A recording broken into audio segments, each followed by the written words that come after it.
5, 4, 3, 2, 1, go!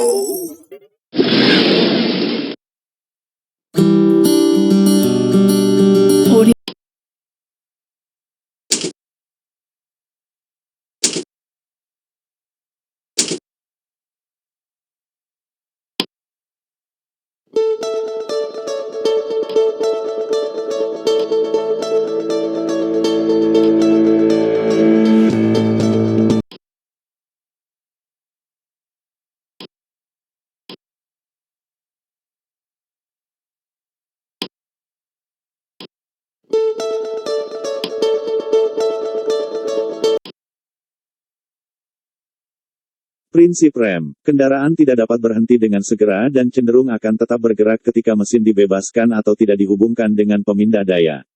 Karena kelemahan inilah dibuat sistem rem untuk memperlambat kecepatan sampai kendaraan berhenti.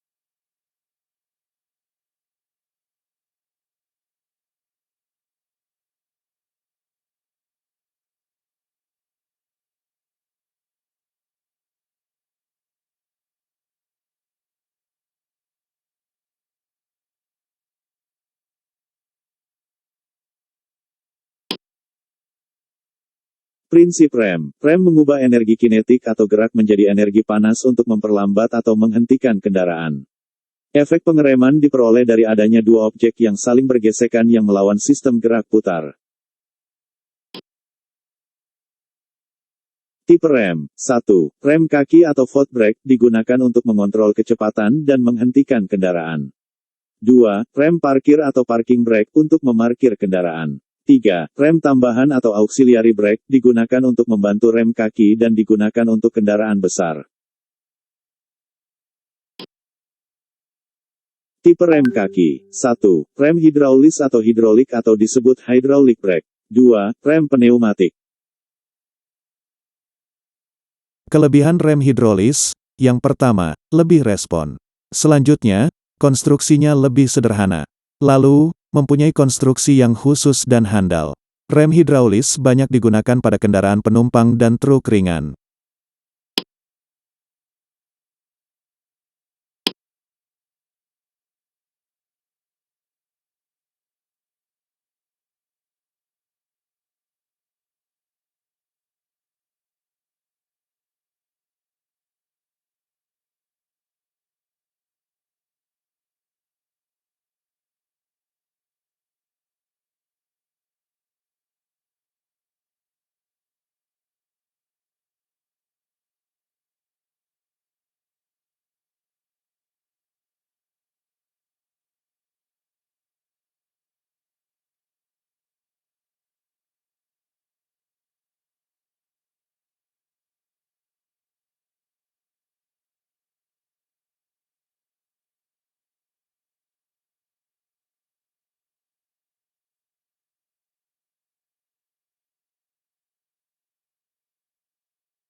Master Cylinder berfungsi mengubah gerak pedal rem ke dalam tekanan hidraulis.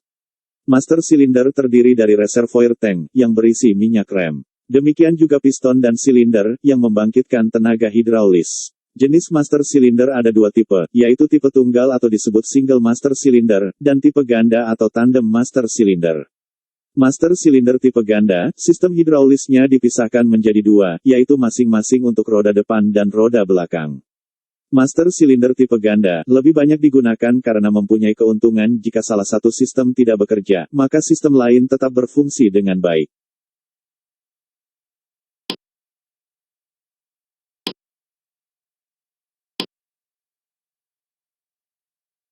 Saat pedal rem tidak diinjak, piston cup dari piston nomor 1 berada sedemikian rupa, sehingga inlet port dan compensation port selalu berhubungan dengan tangki master cylinder.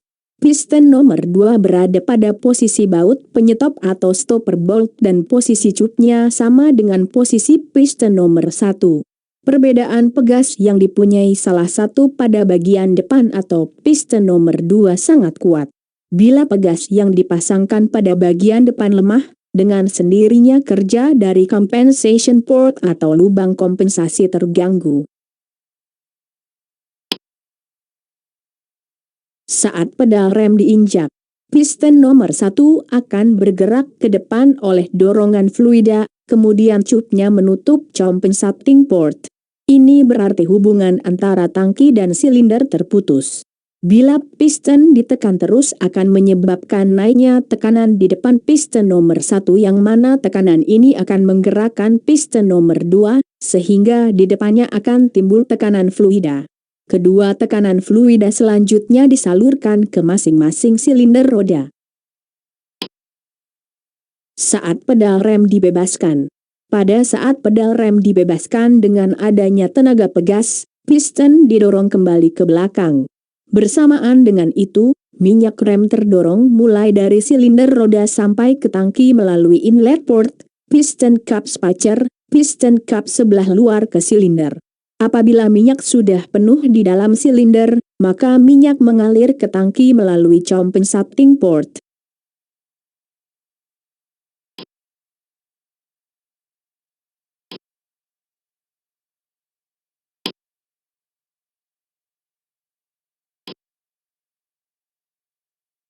Backing plate adalah piringan berbahan logam tipis yang berada tepat di belakang sistem rem tromol. Backing plate ini berfungsi sebagai rangka sekaligus pelindung komponen rem tromol lainnya.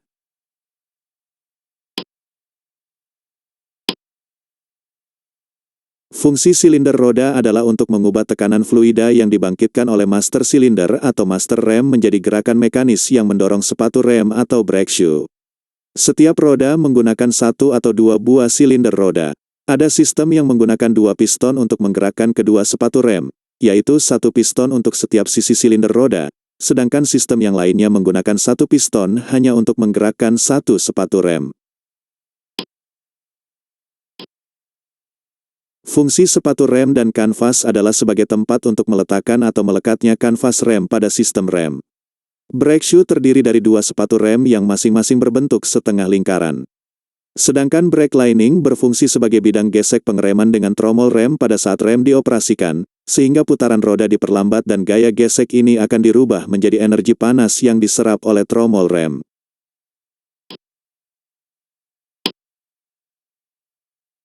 Fungsi tromol rem adalah sebagai media atau bidang gesekan bersama kampas rem agar putaran roda bisa berhenti pada saat sistem rem dioperasikan.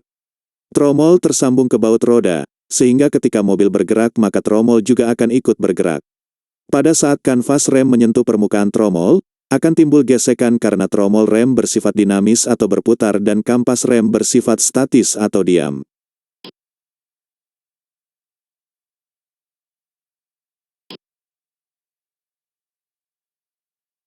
Rem tromol adalah sistem pengereman pada kendaraan yang menggunakan metode gesekan antara kampas dengan tromol. Kekuatan tenaga pengereman diperoleh dari sepatu rem yang diam menekan permukaan tromol bagian dalam yang berputar bersama-sama dengan roda. Ada dua jenis sepatu rem seperti yang diperlihatkan pada gambar di samping, leading shoe sebagai primer dan trailing shoe sebagai sekunder. Bila ujung bagian atas atau tuh pada sepatu rem didorong ke arah tromol rem oleh wheel silinder yang berputar pada arah seperti ditunjukkan dengan panah, sepatu rem cenderung melengket pada tromol dan berputar. Sepatu rem ini disebut dengan leading shoe. Di sisi lain, ujung atas sepatu bagian belakang terdorong ke dalam oleh tromol yang cenderung mengembang keluar, ini disebut trailing shoe. Kerjanya tromol mencoba mendorong leading shoe berputar bersama tromol, dan ini disebut self-energizing atau self-servo. Self-energizing bekerja menimbulkan daya pengereman yang cukup besar. Di lain pihak daya balik yang berlaku pada trailing shoe mengurangi daya pengereman pada sepatu tersebut. Leading shoe menghasilkan daya pengereman yang lebih baik, dan kelemahannya ialah cepat os dibandingkan dengan trailing shoe. Kelebihan rem tromol, pertama yaitu lebih awet karena memiliki kampas rem yang lebar. Kedua, permukaan kampas rem lebar membuat daya pengereman cukup kuat serta lembut, sehingga cocok dipakai pada mobil berbobot besar. Ketiga, lebih bersih atau aman dari kotoran luar karena sistem rem ini bersifat tertutup. Kekurangan rem tromol, pertama, sifatnya yang tertutup membuat pelepasan panas sedikit terganggu. Kedua, karena arah gerakan saling menjauhi, membuat rem kurang responsif. Ketiga, memiliki efisiensi lebih buruk dibandingkan rem cakram, karena arah gerakan ini akan menimbulkan sedikit kerugian tenaga.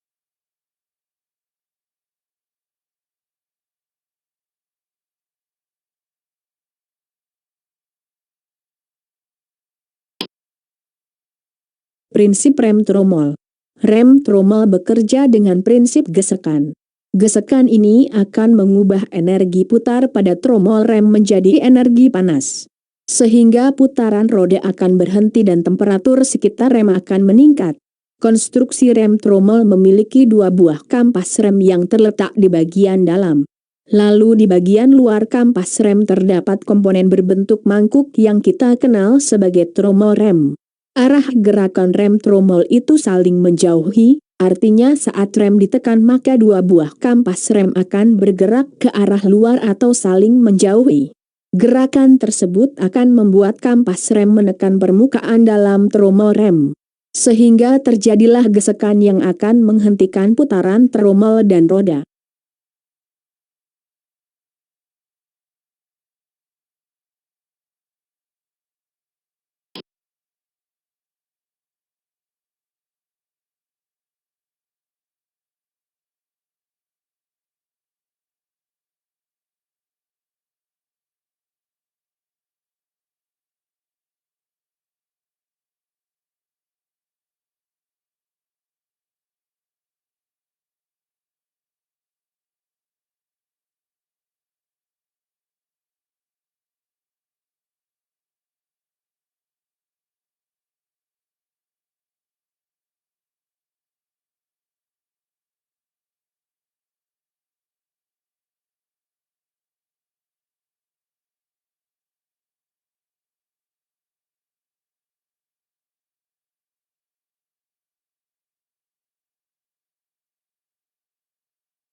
Pada tipe leading dan tipe trailing, bagian ujung atas masing-masing sepatu rem ditekan membuka oleh silinder roda atau wheel cylinder, sedangkan bagian ujung bawah berputar atau mengembang.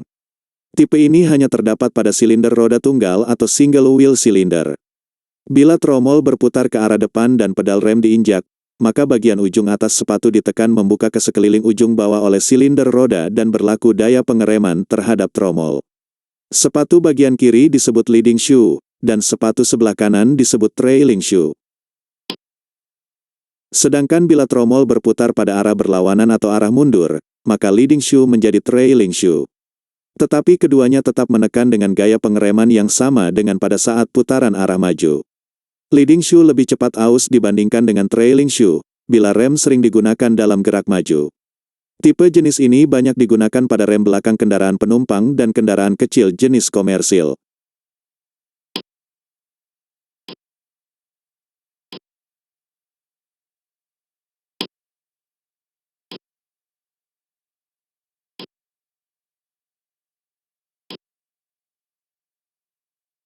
Tipe single action to leading shoe mempunyai dua silinder roda yang masing-masing mempunyai satu piston pada tiap sisinya. Bila rem bekerja, kendaraan dalam kondisi gerak maju, maka kedua sepatu akan berfungsi sebagai leading shoe. Apabila tromol berputar pada arah panah atau gerak maju, maka tipe ini mempunyai tekanan pengereman yang tinggi. Tetapi kerugiannya ialah, bila rem berputar pada arah yang berlawanan atau arah mundur, maka kedua sepatu akan bekerja sebagai trailing shoe dan menghasilkan tenaga pengereman yang kecil. Tipe ini digunakan pada rem depan kendaraan penumpang dan niaga. Tipe double action to leading shoe mempunyai dua silinder roda, dan pada tiap sisinya terdapat dua torak. Bila tipe single action bekerja sebagai self-energizing force dalam satu arah saja, maka tipe double action ini bekerja efisiensi dalam dua arah, yaitu arah maju dan mundur. Tipe ini banyak digunakan pada rem belakang kendaraan niaga.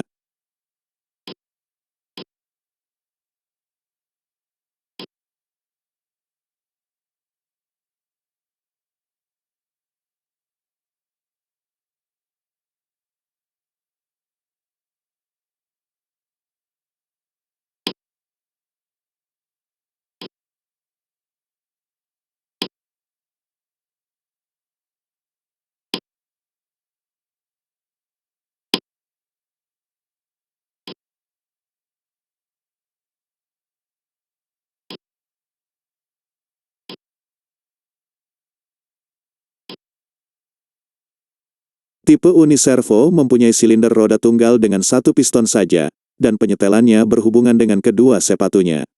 Bila torak di dalam wheel cylinder mendorong bagian atas kiri hingga menyentuh tromol, maka fungsi sepatu yang ada sebagai leading shoe, dan bekerja dengan daya pengereman yang tinggi. Kelemahan pada tipe ini adalah, jika tromol berputar pada arah yang berlawanan, maka kedua sepatu berfungsi sebagai trailing shoe dan hanya mampu menghasilkan daya pengereman yang kecil.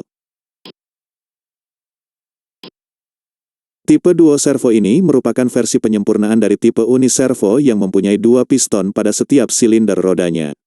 Selama silinder roda menekan kedua sepatu rem saat rem bekerja, maka tipe ini mempunyai gaya pengereman yang tinggi terhadap tromol tanpa pengaruh oleh gerak arah putaran roda. Tipe ini digunakan pada rem belakang kendaraan niaga.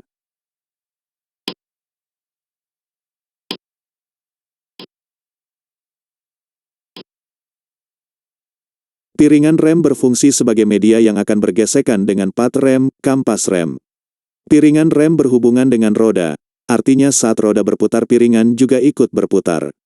Piringan pada umumnya terbuat dari besi tuang dalam bentuk biasa atau solid dan berlubang untuk ventilasi. Tipe cakram lubang terdiri dari pasangan piringan yang berlubang untuk menjamin pendinginan yang baik. Keduanya berfungsi untuk mencegah fading dan menjamin umur pad lebih panjang atau tahan lama.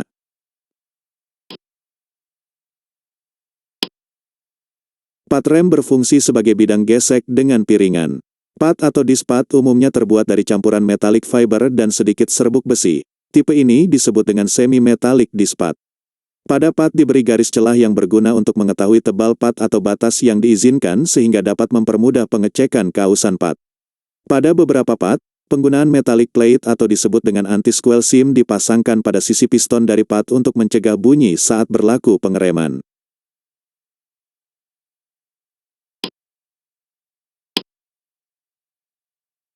Kaliper atau silinder bodi berfungsi untuk memegang piston-piston dan dilengkapi dengan saluran di mana minyak rem disalurkan ke silinder. Kaliper dibedakan menjadi 2, yaitu tipe fixed kaliper atau double piston dan tipe floating kaliper atau single piston. Kaliper dipasangkan tepat pada aksel atau strut. Pemasangan kaliper dilengkapi dengan sepasang piston. Daya pengereman didapat bila pad ditekan piston secara hidraulis pada kedua ujung piringan atau cakram. Jenis kaliper ini sangat baik karena dapat bekerja lebih akurat. Akan tetapi radiasi panasnya terbatas karena silinder rem berada antara cakram dan velg yang menyebabkan sulit tercapainya pendinginan, sehingga membutuhkan tambahan komponen yang banyak untuk mengatasi hal tersebut.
Pada tipe jenis ini, piston hanya ditempatkan pada satu sisi kaliper saja. Tekanan hidraulis dari master silinder mendorong piston A, dan selanjutnya menekan pada rotor disk atau cakram. Pada saat yang bersamaan, tekanan hidraulis menekan sisi pad pada reaksi B, sehingga menyebabkan kaliper bergerak ke kanan dan menjepit cakram dan terjadilah usaha tenaga pengereman.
Kaliper dipasangkan tepat pada aksel atau strut.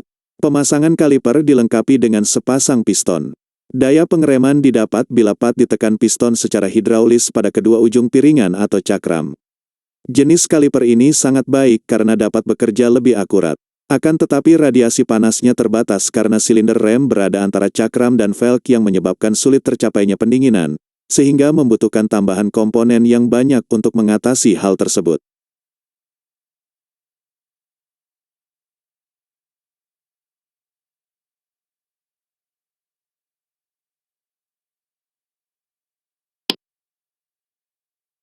Pada tipe jenis ini, piston hanya ditempatkan pada satu sisi kaliper saja. Tekanan hidraulis dari master silinder mendorong piston A, dan selanjutnya menekan pada rotor disk atau cakram. Pada saat yang bersamaan, tekanan hidraulis menekan sisi pad pada reaksi B, sehingga menyebabkan kaliper bergerak ke kanan dan menjepit cakram dan terjadilah usaha tenaga pengereman.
Rem cakram atau disc brake, pada dasarnya terdiri dari cakram yang terbuat dari besi tuang yang berputar dengan roda dan bahan gesek, dalam hal ini disc pad yang mendorong dan menjepit cakram. Daya pengereman dihasilkan oleh adanya gesekan antara disc pad dan cakram. Rem cakram mempunyai konstruksi di mana permukaan bidang gesek selalu terkena udara. Radiasi panas terjamin baik yang dapat mengurangi dan menjamin dari terkena air. Rem cakram mempunyai batasan pembuatan pada bentuk dan ukurannya. Ukuran disc pad agak terbatas, dan ini berkaitan dengan aksi self-energizing limited. Sehingga perlu tambahan tekanan hidraulis yang lebih besar untuk mendapatkan daya pengereman yang efisien.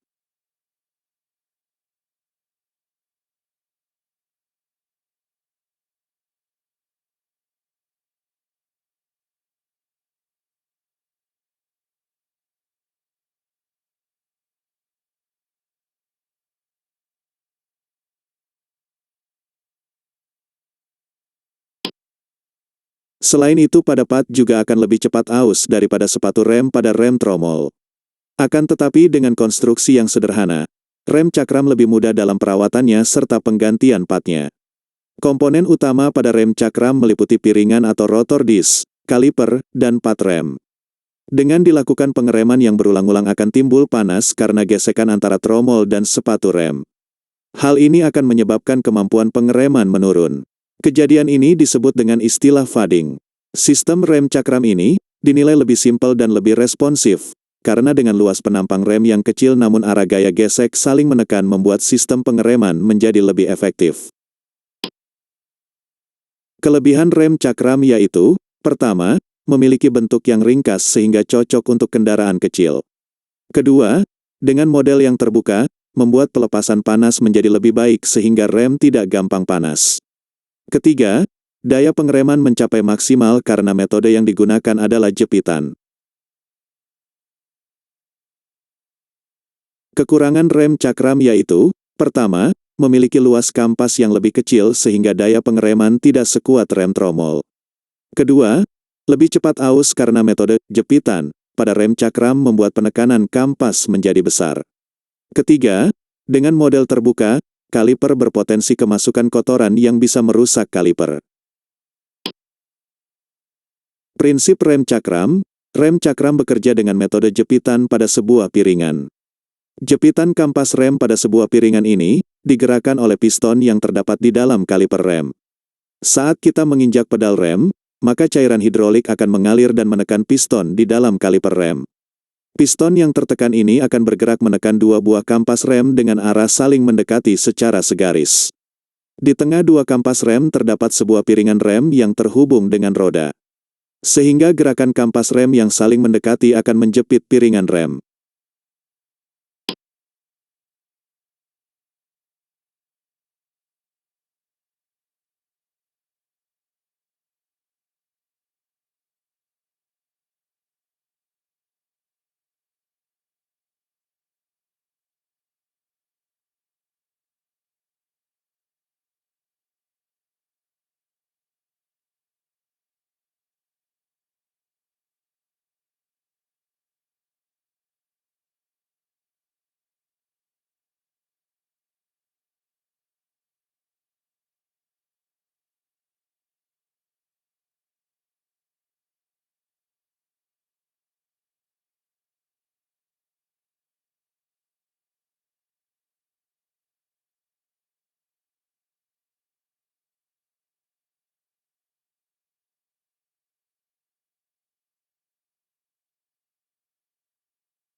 Rem parkir digunakan untuk memacetkan roda terutama pada saat kendaraan parkir. Rem ini juga berfungsi sebagai rem cadangan ketika rem kaki tidak berfungsi. Rem ini memungkinkan kendaraan bisa berhenti di jalanan yang mendaki atau menurun. Sistem rem parkir terdiri dari tuas rem, stik atau pedal, kabel atau mekanisme batang atau rod dan tombol rem serta sepatu yang membangkitkan daya pengereman.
Rem parkir tipe roda belakang atau rem kaki biasa digunakan untuk kendaraan pada mobil penumpang dan kendaraan niaga kecil.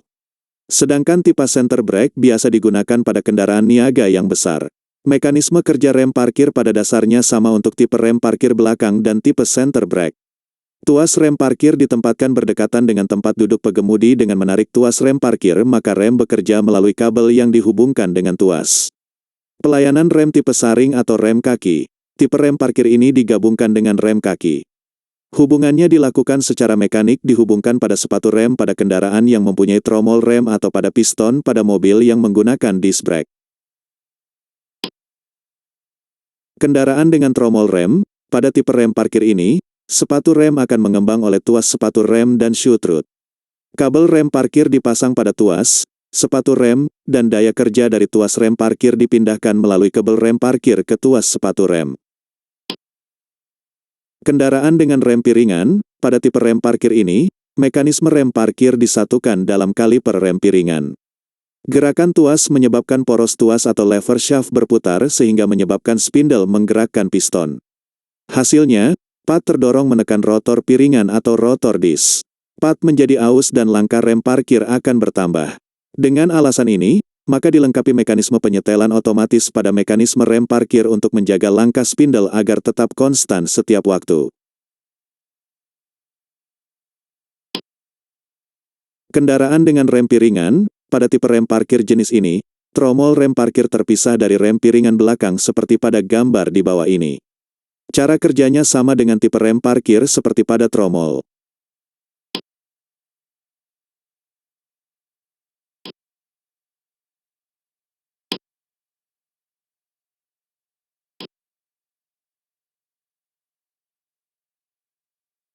Kendaraan dengan rem piringan, pada tipe rem parkir jenis ini, tromol rem parkir terpisah dari rem piringan belakang seperti pada gambar di bawah ini. Cara kerjanya sama dengan tipe rem parkir seperti pada tromol.